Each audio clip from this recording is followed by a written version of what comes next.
रणनीति में खास बदलाव नहीं है। आज भी सेलेक्टर्स को लगता है कि एक मिक्स टीम ही लेकर चलना चाहिए। रिजल्ट का दिन है तो कुछ अप डाउन्स होंगे, लेकिन अभी भी उनका मानना है कि चुनिंदा शेयरों पे ही लॉन्ग शॉर्ट की कॉल बननी चाहिए, क्योंकि आप देखिए पूरे रिजल्ट सीजन में ऐसा नहीं हो रहा कि किसी के रिजल्ट बहुत खराब आ गए तो पूरे मार्केट पे प्रेशर हो, या अच्छे आ गए तो पूरा मार्केट में अच्छा प्रेशर देखने को, अच्छा तेजी देखने को मिल रही है। तो सेलेक्टर्स को यहाँ लगता है कि चुनिंदा शेयरों पे अलग अलग कॉल होनी चाहिए, जिस तरह की खबर उस तरह की कॉल। और वैसे भी उनको ये लगता है कि मार्केट एक ऐसे फेज में चल रहा है कि एक्सपायरी तक वो इसी रेंज के बीच में कहीं कहीं जुड़ता है, क्योंकि एक वो ट्रिगर चाहिए जो ऊपर या नीचे का ब्रेकआउट बनाता हुआ दिखाए। तो तमाम सारी फैक्टर्स को लेते हुए सेक्टर्स को लगता है कि एक मिक्स टीम उतारना ही बेहतर रहेगा और बिल्कुल स्टॉक स्पेसिफिक होना चाहिए। आशीष, फोकस खरीदारी पर रहेगा हमारा। शुरुआत कहां से?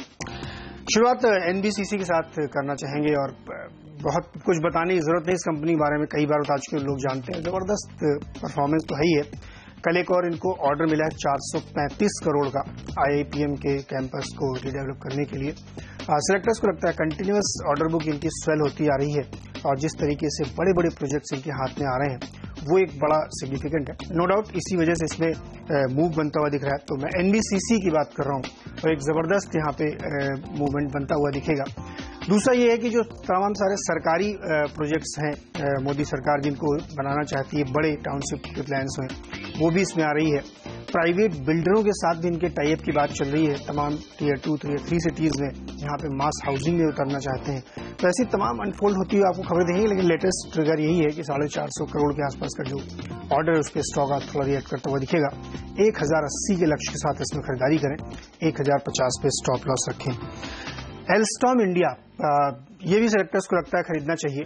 कल कंपनी ने रिजल्ट जो दिए थे परसों थोड़ा वीक थे, उसकी वजह से स्टॉक पे कमजोरी आई, लेकिन वो पूरी कमजोरी आप दिन के दौरान देखिए रिकवर होती दिखी। उसकी एक बड़ी वजह थी कि इनको करीब 1400-1500 करोड़ रुपए का एक ऑर्डर मिला है डेडिकेटेड फ्रेट कॉरिडोर जो रेलवे बना रही है उसकी तरफ से, कानपुर से की जो एक ट्रैक है उसके लिए।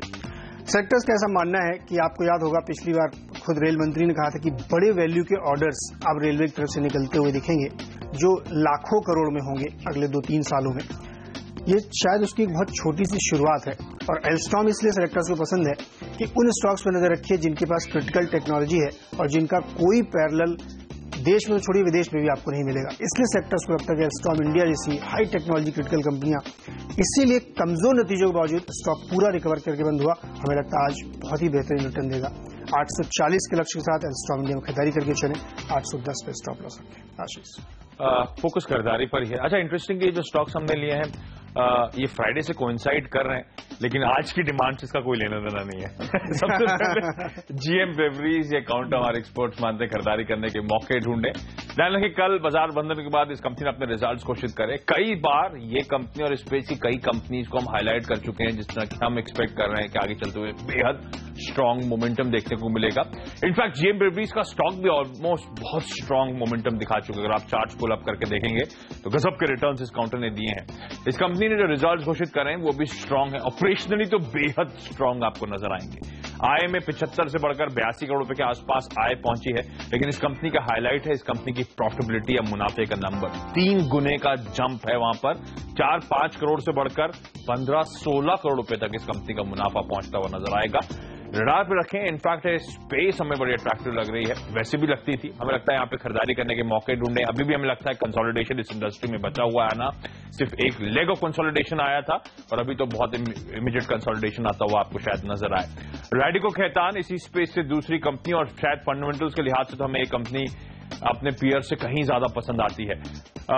One of the top brewers है। हमें लगता है रैडिको खैतान को रडार पे रखें। इस कंपनी में आपको याद होगा एक जापानीज इन्वेस्टमेंट की बात भी हुई थी, तब ये स्टॉक गजब का मोमेंटम दिखा रहा था। उन लेवल से तो अब ये कहीं नीचे कामकाज कर रहा है।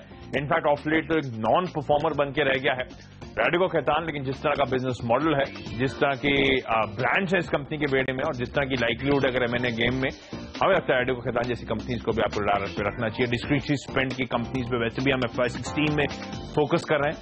90 रुपीज तक के लेवल तक यहाँ पे अप्रोच करने की सलाह। और इसी के साथ वक्त है हम दोनों की टीम्स के डिपेंडेबल खिलाड़ी बताने का।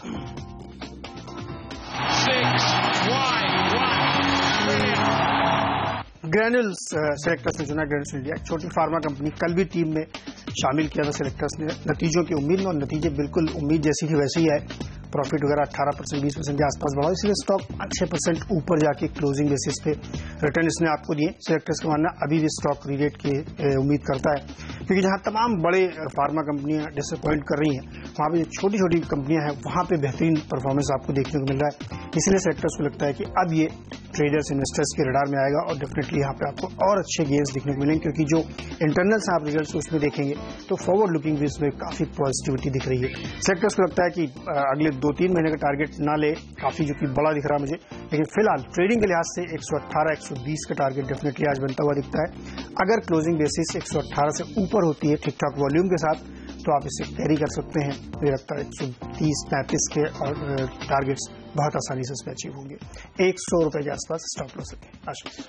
अजय कॉर्प, ये वो कंपनी जिसमें हमारे एक्सपर्ट्स मानते हैं खरीदारी करने के मौके ढूंढने चाहिए।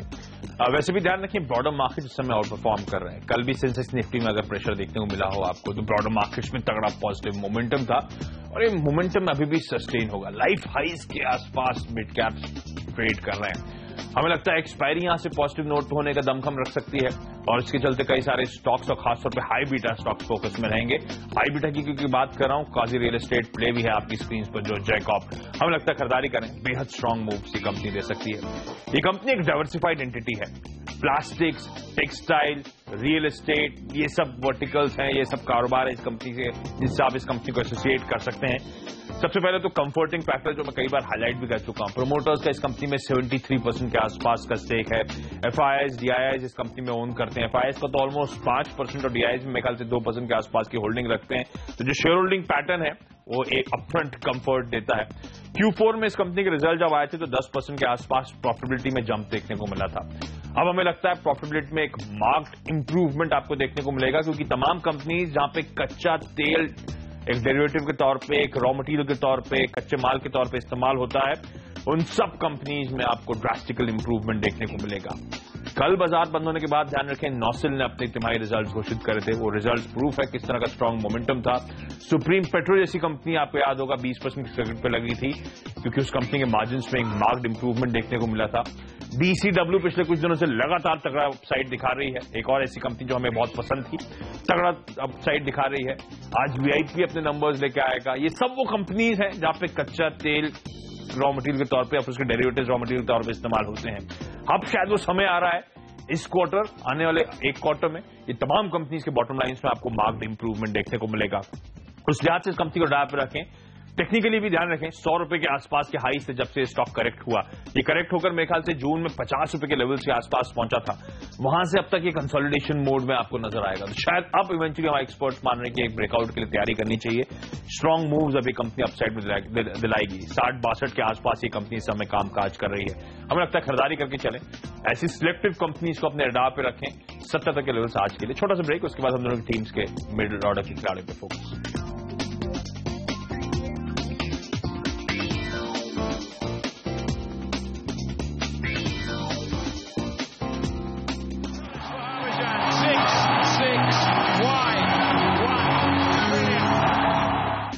मिडिल ऑर्डर में ओरिएंटल बैंक ऑफ कॉमर्स में बिकवाली की सलाह सेलेक्टर्स दे रहे हैं। उनको लगता है यहाँ पे एक प्रेशर देखने को मिलेगा। मूडीज ने इनको डाउनग्रेड किया और उसका मानना है कि एसेट क्वालिटीज काफी ज्यादा खराब हुई है मार्च से लेकर के अब तक। वो करीब 4% के आसपास देखेंगे तो उनके हिसाब से वीकनेस देखने को मिल रही है।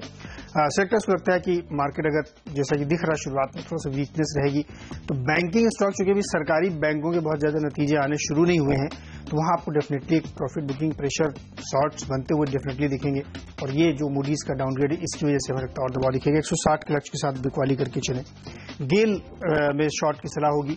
कमजोर नतीजे आए, हर फ्रंट पे कमजोर नतीजे आए, लेकिन एक जो बड़ा इसमें रिस्क दिख रहा है जो कतर के साथ इनका long term gas contract, that is a big risk. वो अगर डिलेल होता है या उसमें वहां इनको लॉस होता है तो बहुत जबरदस्त इसमें गिरावट देखने को मिलेगी। ऐसी कंसर्न्स लगातार उठाए जा रहे हैं और इस क्वार्टर में ये और प्रोमिनेंटली लाउड होती हुई दिख रही है कंसर्न।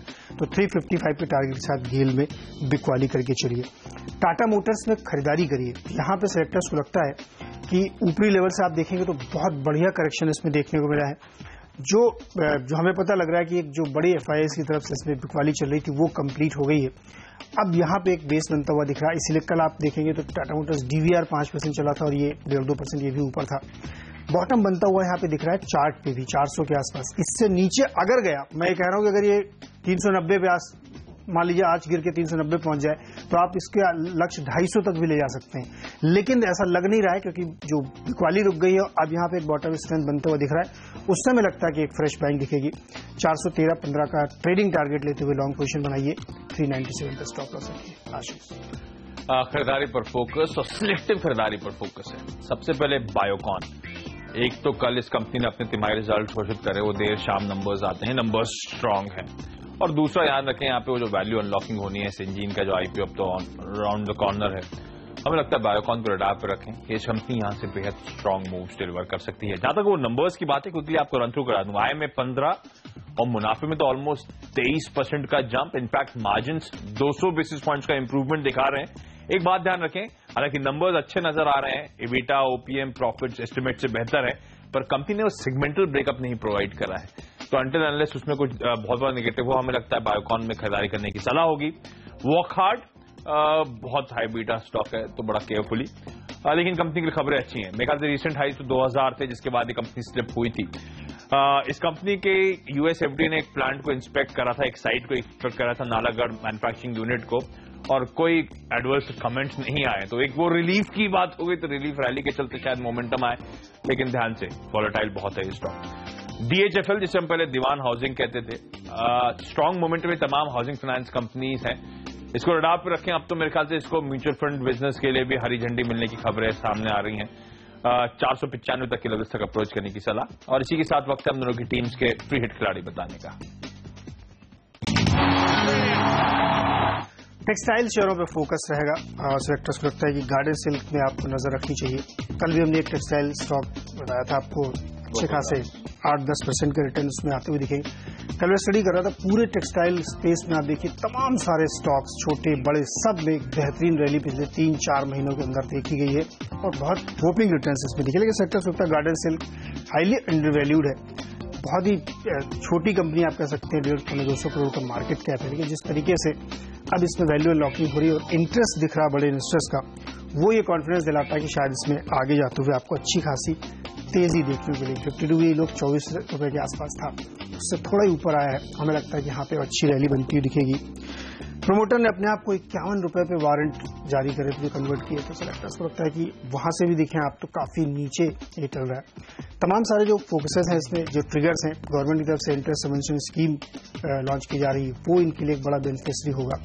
दूसरा, जो डोमेस्टिक फ्रंट पे आप देखें तो डिस्क्रिशनरी स्पेंडिंग, मैं इसको डिस्क्रिशनरी इसलिए कह रहा हूं क्योंकि जो प्रोडक्ट है इनका वो उसी सेगमेंट में आपको रखना चाहिए, वहां पे एक बड़ी उछाल या उम्मीद हम कर रहे हैं कि यहाँ पे तेजी बनती हुई दिखेगी। इसके अलावा देखें तो हाईली अंडर वैल्यूड है, जमीन अमीन की जो तमाम सारी स्टोरीज इसमें चलती रहती हैं वो तो है ही है, लेकिन ओवरऑल अगर आप इसके देखेंगे तो वैल्यूएशन के लिहाज से काफी कंफर्ट है। मात्र 150 करोड़ की कंपनी है और अकेला ब्रांड ही इसका कम 400-500 करोड़ के आसपास आपको बनता हुआ दिखेगा। 68 रुपए की बुक वैल्यू, 36 पे स्टॉक, तमाम सारे ट्रिगर हर फ्रंट पे आपको लगेगा इसमें डेफिनेटली खरीदना चाहिए। और टेक्सटाइल पे खास तौर पे बुलिश सेलेक्टर्स, यहाँ पे आराम से आप 42 रुपए के टारगेट के साथ खरीदारी करके चल सकते हैं। 36 पे स्टॉप लॉस रखें।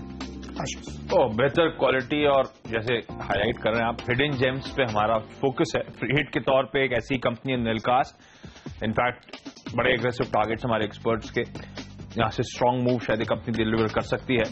नेलकास्ट, सबसे पहले अपफ्रंट बता दूं आपको, एक ऑटो एंसिलरी कंपनी है जो कि कास्टिंग्स मैन्युफैक्चर करने का काम करती है, जिसकी एप्लीकेशन ऑटोमोबाइल सेक्टर में आती है, जिसमें इंजन्स, ट्रांसमिशन, सस्पेंशन, ब्रेक्स, इन सब में वो कास्टिंग्स का इस्तेमाल किया जाता है। नेलकास्ट इनफैक्ट रेलवेज पे भी प्ले है। ये कंपनी रेलवेज को सप्लाई करती है और गवर्नमेंट जिस तरह से रेलवेज को रिवाइव करने की बात कर रही है, इस कंपनी के लिए आउटलुक तो वैसे ही बेहद स्ट्रांग आपको नजर आएगा। ये company forging material, in fact even defence sector को सप्लाई करने का काम करती है। तो ये रेलवेज और डिफेंस, जो हम कह रहे हैं सनशाइन स्पेसेस, उस दोनों ही स्पेस को कैटर करने का काम करती है। तो रेलवे और डिफेंस के अलावा जो मैं कह रहा था, ऑटो कंपोनेंट्स बनाने का काम, ऑटो कंपनी को कैटर करने का काम, Tata Motors, Ashok Leyland, Eicher Motors, Escorts, John Deere, ये सारे इस कंपनी के ग्राहक है, सारे इस कंपनी के क्लाइंट लिस्ट में शुमार है। बेहद डीप वैल्यू है, अगर आप इस कंपनी को स्टडी करेंगे तो आपको नजर आएगा। सीक्वेंशली, यानी कि क्वार्टर ऑन क्वार्टर प्रमोटर्स लगातार इस कंपनी में स्टेक एक्वायर कर रहे हैं। क्रीपिंग एक्विजिशन के जरिए प्रमोटर्स ने स्टेक एक्वायर करा है और अब तो प्रमोटर्स का स्टेक थ्रेशोल्ड लिमिट जो है 75% की वहां पे आपको पहुंचता हुआ नजर आएगा। तो थ्रेशोल्ड लिमिट पे 75% पे इस कंपनी के प्रमोटर्स का स्टेक है। बेहद अट्रैक्टिव कंपनी, बेहद स्ट्रांग बिजनेस मॉडल, जिन सनशाइन सेक्टर्स में कंपनी कामकाज कर रही है और जिनके लिए आउटलुक बड़ा रोबस्ट, बड़ा पॉजिटिव है, हमें लगता है इस कंपनी को डाप पे रखें। यहां से बेहद शार्प मूव ये कंपनी डिलीवर कर सकती है। फॉर द टाइमिंग स्क्रीन पे आज के लिए आपके लिए टारगेट्स, लेकिन यहां से लंबी अवधि में तुम्हारे बड़े एग्रेसिव टारगेट्स हैं कंपनी को लेकर। छोटा सा ब्रेक, उसके बाद हम लोग की टीम्स के आखिरी के 3 टारगेट को।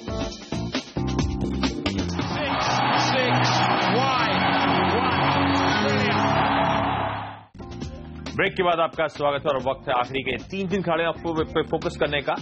दो कैश मार्केट के स्टॉक्स, एक तो हमने पहले ही नाम हाईलाइट करते थे जब हम बात कर रहे थे, नॉसिल, बेहद स्ट्रांग नंबर्स। जैकॉब के जब हमने बताया था उसके साथ ने कहा था कि नॉसिल के नंबर्स आप देखिए, आय में 10 करोड़ रुपए के आसपास इजाफा है, 176 से बढ़कर 186, लेकिन प्रॉफिटेबिलिटी में ऑलमोस्ट 60 से 70% का जंप है। 10 करोड़ का प्रॉफिट 16 से 17 करोड़ रुपए पहुंचा है। यही बात हम हाईलाइट करके जैकॉब जैसी कंपनी के रिजल्ट्स में अब आपको इवेंचुअली इन सब में प्रॉफिटेबिलिटी पे एक मार्क्ड इंप्रूवमेंट देखने को मिलेगा। अजमेरा रियल्टी, बॉम्बे बेस्ड और खासतौर पे बॉम्बे में भी दादर के आसपास के रीजन्स में, वडाला मेरे ख्याल से दादर के पास, वहां पे इसके पास जमीन का तगड़ा ट्रैक्ट है, नए प्रोजेक्ट्स आ रहे हैं। अब वो फाइनेंशियल से रिफ्लेक्ट होना शुरू हो चुका है। इस कंपनी कल बाजार बंद होने के बाद अपने नतीजे घोषित करें, 155 तक के लेवल तक अप्रोच करें, एक स्ट्रांग मोमेंटम शायद कंपनी यहां से डिलीवर कर सकती है। फाइनली टेक महिंद्रा, बिकवाली करने की सलाह है। हमें लगता है विप्रो के नंबर्स बहुत ज्यादा इंकरेजिंग नहीं है। ये बात सच हो सकती है कि वैल्यूएशंस में बहुत कुछ प्राइस दिन नहीं है, इस लिहाज से कुछ सपोर्ट मिल जाएगा। अदरवाइज विप्रो के नंबर्स स्टैंड लोन बेसिस पर अगर आप देखने की कोशिश करेंगे तो बहुत डिसअपॉइंटिंग ही नंबर्स हैं।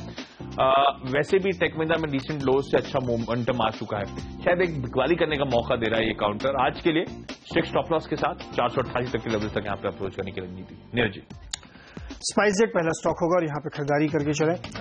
लेटेस्ट खबरें चल रही कतर के साथ इनकी बातचीत चल रही, कॉन्ट्रैक्ट होगा, फाइनली फिर वो इक्विटी में कन्वर्ट होता हुआ दिखेगा। सेक्टर्स को लगता है कि इस लिहाज से स्टॉक में आज एक तेज मूवमेंटम आपको देखने को मिलेगा। साथ ही लोड फैक्टर के लिहाज से भी इसने सभी दूसरी एयरलाइंस को आउटपेस किया है, तो यहाँ पे लगता है खरीदारी करके चले। 25 का लक्ष्य होगा। लाइका लैब्स एक छोटी फार्मा कंपनी है, 30 जुलाई के आसपास अपनी एक यूनिट बेचने का प्रॉपर अनाउंसमेंट आएगा। सेक्टर्स को लगता है वो भी एक पॉजिटिव डेवलपमेंट होगा। 85 का लक्ष्य रखे। वोकल एक्सपोर्ट्स कल का स्टॉक है, रिपीट है यहाँ पे खरीदारी का लक्ष्य बनता है 90 रुपए के आसपास, तो खरीदारी करके चले। और इसी के साथ आशीष और मुझे इजाजत दीजिए, लेकिन आप कहीं मत जाइए। ब्रेक के तुरंत बाद लेके आएंगे मार्केट काउंटडाउन और CNBC बाजार चैनल पे होगा मॉर्निंग टिकर। आज फ्राइडे, हैप्पी वीकेंड।